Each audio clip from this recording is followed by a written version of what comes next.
این کودک از گشنگی به این احوال فرآمد و جان را به الله سپارید.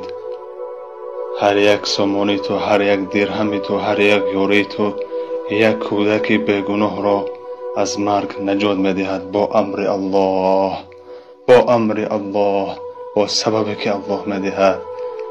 اینها را یاردم کنید، فردا دیر می شود. ای مسلمان ها یاری کنید. برای یاردم کردن به عبداللطیف ازهری بنویس چقدر می توانی.